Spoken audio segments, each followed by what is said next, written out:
Hello everyone, आप सभी का हमारे चैनल आयुर्पदगामिनी बाय जीसीएम में हार्दिक स्वागत है। आज के वीडियो का टाइटल है इंद्रियार्थ सन्निकर्ष। तो इंद्रिय का उसके अर्थों के साथ संयोग सन्निकर्ष, इस टॉपिक के बारे में आज हम इस वीडियो में पढ़ेंगे। ये स्टूडेंट्स के लिए बहुत ही कंफ्यूजिंग टॉपिक होता है। इसमें जो इसके टाइप बताए गए हैं इंद्रियार्थ सन्निकर्ष के, वो आसानी से समझ में नहीं आते। फिर भी मैं आपको सिंपल वे में, इजी वे में शब्दों को समझा के और इजी वे में आपको समझाने का प्रयास करूंगी। तो चलिए शुरू करते हैं इंद्रियार्थ सन्निकर्ष के बारे में।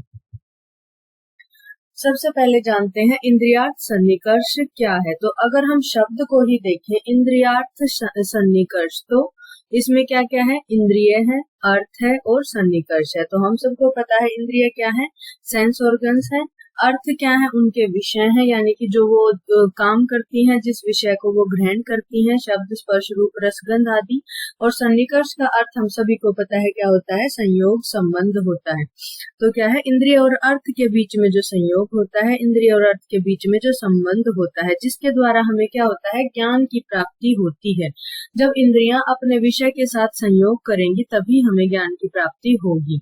तो क्या हुआ, इंद्रियों का उनके अर्थों के साथ संयोग, वो कहलाता है इंद्रियार्थ सन्निकर्ष। न्याय दर्शन के अनुसार प्रत्यक्ष ज्ञान के लिए 6 प्रकार के इंद्रियार्थ सन्निकर्ष बताए गए हैं।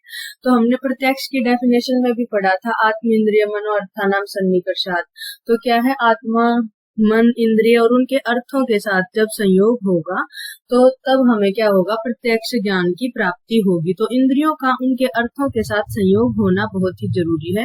वो कितने प्रकार का बताया गया है, वो टोटल 6 प्रकार का बताया गया है कि इंद्रियां अपने अर्थों के साथ 6 प्रकार से संयोग करके ज्ञान की प्राप्ति हमें करवाती है। यहाँ पर इंद्रियां किनको लिया गया है, हमने पढ़ा था कि अक्षम अक्षम है ना। तो अक्ष से क्या है, वो केवल आंख को ना लेके सभी जो ज्ञान इंद्रियां हैं उनको लेना चाहिए।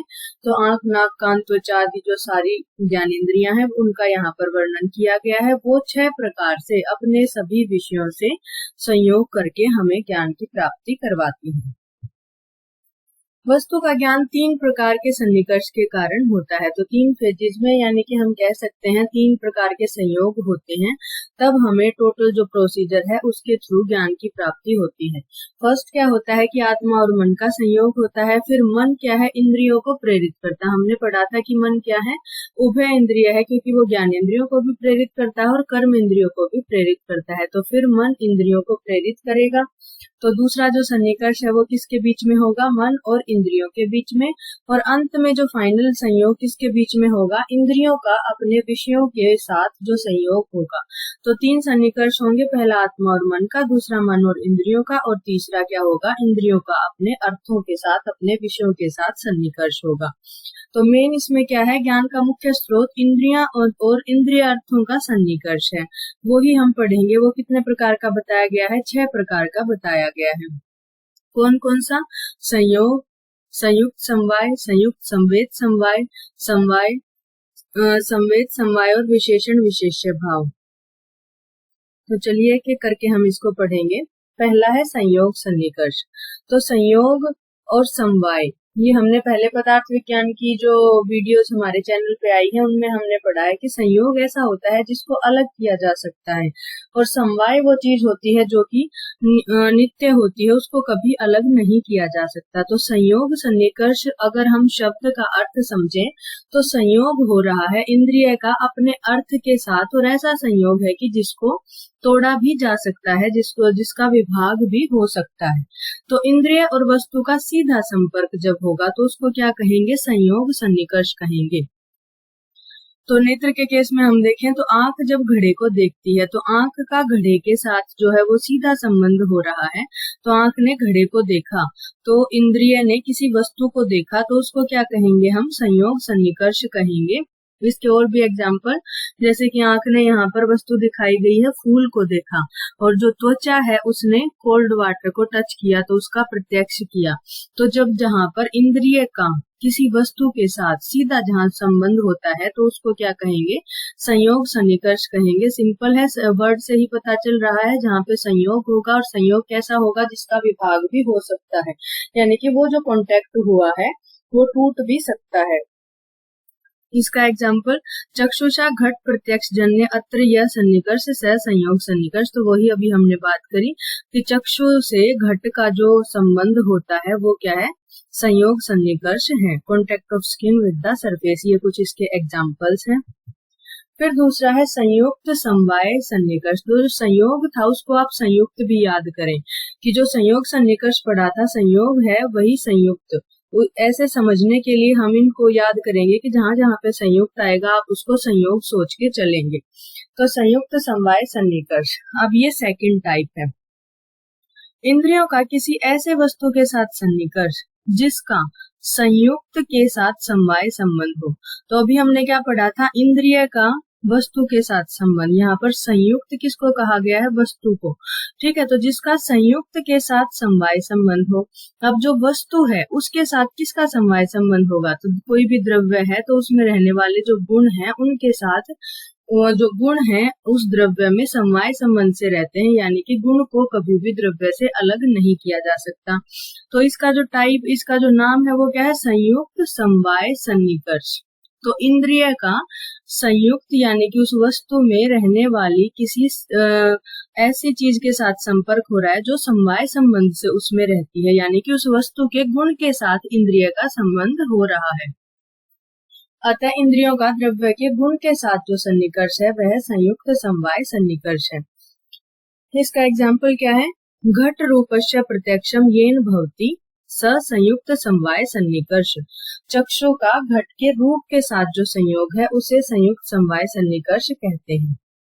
तो पहले क्या था कि जो इंद्रिय थी उस इंद्रिय का वस्तु के साथ डायरेक्ट कांटेक्ट हुआ तो बस आंख ने ये देखा कि घड़ा है। दूसरे टाइप में क्या है, उसमें समवाय संबंध से रहने वाले उसके रंग यानी कि उसके गुण को देखा। तो जब आंख का घट में समवाय संबंध से रहने वाले जो रंग है उसका उसके साथ संयोग होगा तो उसको क्या कहेंगे, संयुक्त समवाय सन्निकर्ष। पहला संयोग था तो मतलब वो सीधा वस्तु के साथ संपर्क था। दूसरा क्या है, संयुक्त समवाय। संयुक्त किसे समझेंगे हम, संयोग में वस्तु थी, वस्तु के साथ संपर्क था तो वस्तु में समवाय संबंध से रहने वाली कोई चीज है और वो क्या है, गुण है उसका। तो उसके साथ जब संबंध होगा तो उसको संयुक्त समवाय सन्निकर्ष कहेंगे। ये जो वर्ड्स हैं इनको ध्यान से समझ के चलना है। जो इनके नाम है 6 टाइप के, उन्हीं को अगर हम ध्यान से समझेंगे तो उन्हीं में सारा उनका अर्थ छुपा हुआ होता है। इंद्रिय वस्तु से संयोग में होती है, गुण उस वस्तु से समवाय में स्थित होता है। तो आंख फूल का लाल रंग देखती है। तो यहाँ पर जो फूल दिखाया गया है, पहले में क्या था, संयोग में आंख ने बस फूल को देखा, अब फूल के लाल रंग को देखा। तो संयुक्त समवाय सन्निकर्ष इसको कहेंगे। ऐसे ही घड़े के रूप को देखा और जो जल है उसकी जो कितना चिल्ड है वो देखा। तो ये सभी क्या है, इसके एग्जाम्पल हैं किसके, संयुक्त समवाय सन्निकर्ष के। अब हमें कुछ चीजें हैं जो यहाँ पे समझनी जरूरी है। जो थर्ड टाइप है वो क्या है, संयुक्त संवेद समवाय। तो अभी हमने संयुक्त समवाय तो पढ़ लिया था, लेकिन बीच में एक और वर्ड आ गया है यहाँ पे, संवेद। तो संवेद वर्ड को समझने के लिए कि इस जो तीसरे टाइप में क्या कहा गया है, हमें कुछ ये चीजें पढ़ने की जरूरत है। सबसे पहले है रूप। तो रूप किसको कहेंगे, किसी वस्तु का एक्चुअल रंग या विजिबल फॉर्म जो है उसको रूप कहेंगे। जैसे कि लाल गुलाब है, पीला फूल है, नीली किताब है, तो ये सब क्या है, रूप। फिर उसके बाद आता है रूपत्व। तो रूपत्व का मतलब क्या है, रूप होने का सामान्य गुण, यानी कि जितनी भी चीजों में रंग होता है उन सब में जो कॉमन नेचर है वही रूपत्व है। तो लाल गुलाब है, पीला फूल है, नीली किताब है, तो इन सब में क्या कॉमन है कि लाल रंग का गुलाब, पीले रंग का फूल, नीले रंग की किताब। तो सब में क्या कॉमन है, रंग होना। कोई भी कलर हो, लाल हो, पीला हो, नीला हो, गुलाबी हो, किसी भी प्रकार का कलर हो, लेकिन सब में क्या कॉमन चीज है कि सब रंग है। तो रूप क्या था, वस्तु थी, वस्तु का जो रंग था, और सब में रंग होना, चाहे वो कैसा भी रंग हो, तो वो क्या हुआ, रूपत्व हुआ। तो ये क्या हुआ, जाति हुई उसकी। जाति किसको कहते हैं, सब है सामान्य गुण जो कई वस्तुओं में समान रूप से पाया जाता है। तो कई वस्तु होगी, लाल गुलाब, पीला फूल, नीली किताब, वस्तुएं बहुत सारी हैं, लेकिन सब में क्या है, एक रंग है। कोई भी रंग हो वो, लेकिन रंग होना जो है वो उन सब की कॉमन नेचर है कि सब में एक रंग है। तो उसको क्या कहेंगे, रूपत्व कहेंगे। इसके और भी एग्जाम्पल हैं। जैसे कि एक गाय खड़ी है, दूसरी गाय है, तीसरी गाय है, सब गायें अलग अलग हैं, लेकिन सब सब क्या है, गाय है। गाय होना उन सब में कॉमन गुण है, जो कॉमन नेचर है वो सबकी, कि वो सब गाय है, चाहे काली गाय हो, चाहे सफेद गाय हो, चाहे भूरी गाय हो, तो सभी क्या है, सब में गोत्व जो है वो उनकी जाति है, उनका सामान्य गुण है जो सभी में पाया जाता है। जैसे जितने भी गायें होंगी उनमें गोत्व जाति कही जाएगी, जितने घोड़े हैं उनमें अश्वत्व जाति कही जाएगी, मनुष्य में मनुष्यत्व जाति कही जाएगी। और जो एग्जाम्पल हमने ऊपर पढ़ा था, लाल रंग है, पीला रंग है, हरा रंग है, तो सब में क्या कॉमन है, रंग होना, कि वो सभी रंग हैं। तो ये क्या है, उसका रूपत्व है। तो अभी हमने पढ़ा था कि पहले में क्या पढ़ा था कि जो इंद्रिय है उसका वस्तु से संयोग हुआ, वस्तु से यानी कि घड़े से संयोग हुआ। फिर जो सेकंड था उसमें समवाय और वर्ड ऐड हो गया था, तो क्या था, घड़े में समवाय संबंध से रहने वाले रंग के साथ संयोग था। अब तीसरा क्या आ गया, रूपत्व आ गया। तो ये रूपत्व कॉमनली सबको समझ नहीं आता कि क्या रूपत्व के साथ संयोग होना। तो जहां पर भी हम संवेत वर्ड पढ़ेंगे वहां पे हम ये सोचेंगे कि यहाँ पर जाति है, जाति का वर्णन किया गया है, रूपत्व है। तो अब हम तीसरे जो ये टाइप है उसकी डेफिनेशन पढ़ते हैं। इंद्रियों का किसी ऐसे वस्तु के साथ सन्निकर्ष जो किसी वस्तु के गुण के साथ संवेद हो। यानी कि पहले हमने पढ़ा था इंद्रिय से वस्तु, वस्तु में रहने वाला गुण, और अब गुण के साथ भी संवेद संबंध से रहने वाला जो उसका जाति है, उसके साथ जब संयोग होगा इंद्रिय का, तब जिसका पुनः संयुक्त के साथ समवाय संबंध हो उसे संयुक्त संवेद समवाय सन्निकर्ष कहते हैं। दोबारा पढ़ते हैं, इंद्रियों का किसी ऐसी वस्तु के साथ सन्निकर्ष। तो ये थर्ड स्टेज पे गया है रूपत्व के पास। इंद्रियों का रूपत्व के साथ सन्निकर्ष जो किसी वस्तु यानी कि गुण के साथ संवेद हो, जो रूप के साथ संवेद हो, और जिसका पुनः संयुक्त के साथ समवाय संबंध हो। तो रूप का पुनः वस्तु के साथ, फ्लावर के साथ, घड़े के साथ समवाय संबंध हो, उसे संयुक्त संवेद समवाय सन्निकर्ष कहते हैं। जाति गुण में संवेद है और गुण का द्रव्य के साथ समवाय संबंध है। तो ये सेम वही बात रिपीट की हुई है। अतः इंद्रियों का द्रव्य के गुण की जाति के साथ, द्रव्य के गुण की जाति के साथ जो सन्निकर्ष है वह संयुक्त संवेद समवाय सन्निकर्ष है। रूपत्व जात्या प्रत्यक्ष यो सन्निकर्ष भवति स संयुक्त संवेद समवाय सन्निकर्ष। तो वही बताया हुआ है, इंद्रिय, इंद्रिय से वस्तु, वस्तु से गुण, गुण से जाति। तो जब इंद्रिय और वस्तु का संयोग होगा तो उसे क्या कहेंगे, संयोग सन्निकर्ष। इंद्रिय का वस्तु के गुण के साथ जब संयोग होगा तो उसको क्या कहेंगे, संयुक्त समवाय सन्निकर्ष, क्योंकि गुण वस्तु में समवाय संबंध से रहता है। फिर इंद्रिय का वस्तु के गुण की भी जाति के साथ जब संयोग होगा तो उसको क्या कहेंगे हम, तीसरा टाइप जो हम पढ़ रहे हैं, संयुक्त संवेद समवाय। तो संवेद संबंध से गुण में जाति रहती है। इसका एग्जाम्पल आंख रूपत्व को पहचानती है। ठीक है, रूपत्व हमने पढ़ लिया। रूपत्व क्या है, जैसे लाल रंग, पीला रंग, नीला रंग, सब में रंग होना। फिर नेक्स्ट है समवाय सन्निकर्ष। तो श्रोत्र इंद्रिय का शब्द के साथ जो सन्निकर्ष है वह समवाय सन्निकर्ष का उदाहरण है। तो श्रोत्र इंद्रिय जो है उसका शब्द के साथ जो सन्निकर्ष है वह समवाय सन्निकर्ष का उदाहरण है। ये जो फोर्थ टाइप है इसमें मोस्टली सबको ये डाउट आता ही आता है कि जो हमने पहला पढ़ा था उसमें भी तो नेत्र इंद्रिय जो थी, चक्षु इंद्रिय थी, उसका घट के साथ संयोग था। तो इसमें श्रोत्र इंद्रिय का अगर शब्द के साथ सन्निकर्ष है तो इसको भी संयोग सन्निकर्ष क्यों नहीं कहा, इसको स्पेशली समवाय सन्निकर्ष कहने की क्या आवश्यकता पड़ गई थी। तो इसको धीरे धीरे हम समझेंगे कि क्यों श्रोत्र इंद्रिय और जो शब्द का एग्जाम्पल है वो समवाय सन्निकर्ष में दिया जाता है, और क्यों नेत्र और जो घट का या नेत्र या किसी भी वस्तु का जो एग्जाम्पल है वो संयोग सन्निकर्ष में दिया जाता है। तो इसका रीजन है, शब्द आकाश का विशेष गुण है और श्रोत्र इंद्रिय या कर्ण विवर भी आकाश का स्थान है। अतः श्रोत्र इंद्रिय का शब्द के साथ जो सन्निकर्ष है उसे संयोग नहीं कह सकते, क्योंकि शब्द का आकाश से समवाय संबंध है। अतः शब्द के ज्ञान के लिए समवाय सन्निकर्ष ही कारण है। तो इसमें क्या है, देखो ये सिचुएशन पढ़ो। फर्स्ट क्या है, आंख का घड़े के साथ, तो वो संयोग है। और मैंने शुरू में बताया था कि संयोग वर्ड का मतलब क्या है, जिसको तोड़ा जा सकता है, जिसका विभाग किया जा सकता है। और समवाय वर्ड का मतलब क्या है, जिसको अलग नहीं किया जा सकता। तो आंख और घड़ा, आंख और घड़े का संयोग हुआ, लेकिन आंख और घड़ा दोनों क्या है, डिफरेंट चीजें हैं। आंख अलग है, घड़ा अलग है, उन दोनों में कुछ भी कॉमन नहीं है। घड़ा उसके रूप के साथ समवाय संबंध से रहता है, तो इसलिए इसको संयोग समवाय सन्निकर्ष कहेंगे, और आंख और घड़े का जब संबंध होगा तो उसको सिंपल संयोग कहेंगे। तो अभी के लिए आप बस इसी को देखो कि आंख और घड़े का जो है उसको संयोग सन्निकर्ष कहते हैं, और श्रवण इंद्रिय का शब्द के साथ है उसको समवाय सन्निकर्ष कहते हैं। तो अभी सेकंड सिचुएशन देखो, श्रवण इंद्रिय में आकाश समवाय संबंध से रहता है, क्योंकि अभी हमने पीछे वाली स्लाइड में पढ़ा था कि श्रवण इंद्रिय आकाश का स्थान है, वहां पे आकाश अवकाश होता है, तो इस वजह से श्रवण इंद्रिय से आकाश को कभी दूर नहीं किया जा सकता। और आकाश और शब्द उनमें भी समवाय संबंध है, तो आकाश महाभूत का विशेष गुण है शब्द, तो इसको भी अलग नहीं किया जा सकता। इसलिए जो श्रवण इंद्रिय का शब्द के साथ जो संयोग है वो समवाय है, उसको अलग नहीं किया जा सकता, इनसेपरेबल रिलेशन है। तो इसमें क्या है कि दोनों में, श्रवण इंद्रिय में भी और शब्द में भी क्या बात कॉमन है, आकाश कॉमन है। उसमें भी आकाश है और इसमें भी आकाश है, उसके साथ भी आकाश समवाय संबंध से और इसके साथ भी आकाश समवाय संबंध से है। लेकिन जो संयोग सन्निकर्ष का एग्जाम्पल है आंख और घड़ा, उन दोनों में वो दो डिफरेंट चीजें हैं, उनमें कुछ भी समवाय संबंध से कॉमन नहीं है, तो इसीलिए आंख और घड़ा उसको संयोग कहेंगे, क्योंकि उनको अलग किया जा सकता है, लेकिन श्रवण इंद्रिय और शब्द और आकाश को अलग नहीं किया जा सकता।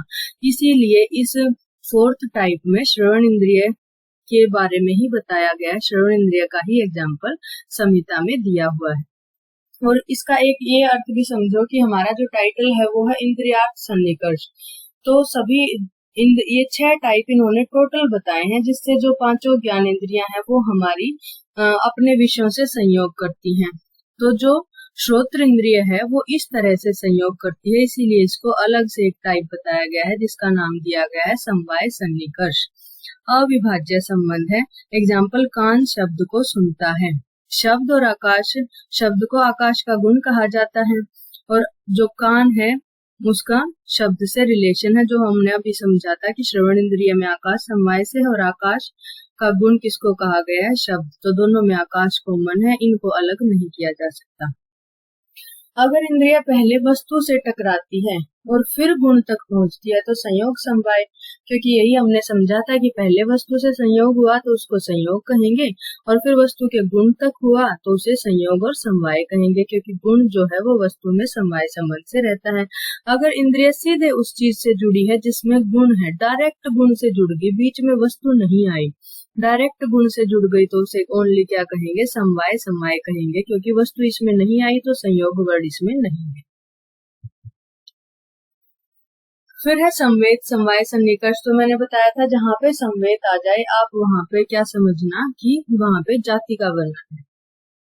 तो शब्दत्व साक्षात्कारयो सन्निकर्ष संवेद समवाय सन्निकर्ष, तो श्रोत्र इंद्रिय का शब्द की जाति शब्दत्व के साथ जो सन्निकर्ष है वह संवेद समवाय सन्निकर्ष का एग्जाम्पल बताया गया है। तो जो श्रोत्र इंद्रिय है उसके लिए 2 टाइप बताए गए हैं, एक समवाय सन्निकर्ष और एक संवेद समवाय। तो समवाय में क्या था, श्रोत्र इंद्रिय का शब्द के साथ और फिर शब्द की जाति के साथ जब होगा तो उसमें और संवेद वर्ड ऐड हो जाएगा, क्योंकि जहां भी जाति आई है वहां पे संवेद, ठीक है। संवेद समवाय सन्निकर्ष, ये हो गए 5 टाइप। गुण में स्थित जाति का ज्ञान, शब्दत्व की पहचान, सेम वही बात बताई गई है। फिर है नेक्स्ट टाइप विशेषण विशेष्य सन्निकर्ष। अभाव प्रत्यक्ष यो सन्निकर्ष है सविशेषण विशेष्य भाव सन्निकर्ष, यानी कि जहां पर अभाव का प्रत्यक्ष होता है, अभाव का प्रत्यक्ष ज्ञान इंद्रियों के जिस सन्निकर्ष से होता है उसे विशेषण विशेष्य भाव सन्निकर्ष कहते हैं। किसी वस्तु के न होने का ज्ञान होना जिससे होता है उसे विशेषण विशेष्य सन्निकर्ष कहते हैं। जमीन पर घड़े के अभाव का ज्ञान विशेषण विशेष्य भाव सन्निकर्ष से होता है। तो इसमें जमीन क्या है, विशेष्य है, यानी कि जिसकी विशेषता बताई गई है, और घड़े का अभाव क्या है, जमीन का विशेषण है, यानी कि जो विशेषता। तो इस जमीन की क्या विशेषता है कि इस जमीन पर घड़े का अभाव है, यहाँ पर कोई घड़ा नहीं है, तो घड़े का ना होना उसका ज्ञान जिससे होता है उसको क्या कहेंगे, विशेषण विशेष्य सन्निकर्ष कहेंगे। रूप और रूपत्व का डिफरेंस एक बार फिर से समझ लेते हैं। रूप क्या है, कोई एक रंग है, लाल है, नीला है, पीला है, कोई भी एक रंग है वस्तु का। और रूपत्व क्या है कि वो रंग है, उसकी जाति है। हमने और एग्जाम्पल पढ़े थे, एक गाय, दो गाय, तीन गाय, लेकिन गाय होना कॉमन है उनमें। मनुष्य हैं बहुत सारे, लेकिन सब में क्या कॉमन है कि सब मनुष्य हैं। तो बहुत सारे प्रकार के रंग हैं, लेकिन सब में क्या कॉमन चीज है कि वो रंग है। ठीक है, तो ये रूप और रूपत्व में डिफरेंस है। संयोग और समवाय में मैंने कई बार अभी बताया है कि संयोग क्या है, बाहरी संपर्क है जिसको अलग किया जा सकता है, लेकिन समवाय अविभाज्य है। एग्जाम्पल, आई का पोट के साथ संयोग है क्योंकि उसको अलग किया जा सकता है, लेकिन शब्द और आकाश को कभी भी अलग नहीं किया जा सकता। तो संयोग का अलग होना संभव है और समवाय का अलग होना संभव नहीं है।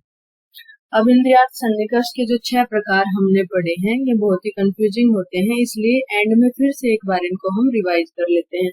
संयोग में क्या होगा, इंद्रिय और वस्तु का सीधा संपर्क होगा, डायरेक्ट इंद्रिय का वस्तु के साथ पहला सीधा संपर्क हुआ। तो एग्जाम्पल क्या है कि आई का पोट के साथ आंख ने घड़े को देखा, आंख ने फूल को देखा। फिर नेक्स्ट वर्ड क्या आ गया इसमें, संयुक्त के साथ ही समवाय वर्ड आ गया। तो समवाय क्या है कि उस वस्तु में समवाय संबंध से रहने वाला गुण है उसका, जो कि रूप है, उसका कलर है। घड़े का लाल रंग होना या फिर फूल का लाल रंग होना, तो उसका जो लाल रंग है उससे जब इंद्रिय का संयोग होगा तो उसको कहेंगे संयुक्त समवाय। फिर इसमें नेक्स्ट में आ गया वर्ड बीच में संवेद। तो जहां भी संवेद आएगा वहां हमें समझना है कि जाति के साथ। तो फूल की जाति क्या है, फूल का रूप है लाल रंग और रंग होना, उससे अगर जब संयोग होगा तो उसको क्या कहेंगे, संयुक्त संवेद समवाय। बहुत सारी गायें हैं, लेकिन जब इंद्रिय ये जानेगी कि इनमें गोत्र कॉमन है, ये सब गायें हैं, ये बहुत सारे इंसान है, जब इंद्रिय ये जानेगी कि ये सब इंसान है, मनुष्य हैं, तो वो क्या है, संयुक्त संवेद समवाय संबंध है। फिर आ गया समवाय। तो इसको समवाय क्यों कहा गया है, क्योंकि श्रोत्र इंद्रिय का शब्द के साथ संबंध है। श्रोत्र इंद्रिय में भी आकाश है और आकाश का विशेष गुण क्या है, शब्द है। तो इन दोनों को कभी अलग नहीं किया जा सकता, अविभाज्य संबंध है, इसीलिए इसको समवाय कहा गया है। फिर संवेद समवाय, तो फिर से संवेद वर्ड आ गया यहाँ पे। फिर हम समझेंगे कि इसकी जाति है, तो किसकी जाति, समवाय जो था उसकी जाति। तो समवाय में क्या था, शब्द था, तो शब्द की जाति शब्दत्व के साथ जो संयोग होगा उससे संवेद समवाय कहेंगे। फिर है विशेषण विशेष्य भाव, अभाव का जिसमें ज्ञान हो, किसी चीज के न होने का जिससे हमें पता चले, तो संयोग को कहेंगे डायरेक्ट कॉन्टेक्ट। संयुक्त समवाय में ऑब्जेक्ट होगी और उसका गुण होगा क्वालिटी। संयुक्त संवेद समवाय में ऑब्जेक्ट की क्वालिटी का भी जो वो था जाति, रूपत्व, यूनिवर्सलिटी, यानी कि उन सब में जो कॉमन नेचर पाई जाती है। फिर समवाय इनसेपरेबल रिलेशन, संवेद समवाय, यूनिवर्सलिटी इनइक्वालिटी, उस इनक्वालिटी उसी की जो जाति होगी। विशेषण विशेष्य क्या होगा, क्वालिफाइड ऑब्जेक्ट नॉलेज। ये शायद सॉरी इसमें गलत लिखा गया है, विशेषण विशेष्य विशेष्य में हमने क्या पढ़ा था अभी, अभाव होना है ना, एब्सेंस होना, तो ये मिसप्रिंट हो गया है। विशेषण विशेष्य क्या है, अभाव का ज्ञान जिससे हमें होगा उसको क्या कहेंगे, विशेषण विशेष्य सन्निकर्ष कहेंगे। तो 6 प्रकार के इंद्रिय अर्थ सन्निकर्ष हमने पढ़े हैं, यानी कि इंद्रियां अपने विषयों से 6 प्रकार से संयोग करती हैं, जिसके बाद हमें प्रत्यक्ष ज्ञान की प्राप्ति होती है। और वो 6 प्रकार जो बताए हैं उन सब के अगर हम नाम को ध्यान से पढ़ेंगे तो उस नाम में ही उन सब का अर्थ छिपा हुआ होता है। अगर हम नाम को ध्यान से समझेंगे तो हमें कभी भी कंफ्यूजन नहीं होगी कि किसका अर्थ क्या है। ठीक है, अगर आपको हमारी वीडियो अच्छी लगे तो प्लीज वीडियो को लाइक करें, शेयर करें, चैनल को सब्सक्राइब करना ना भूलें। Thank you so much.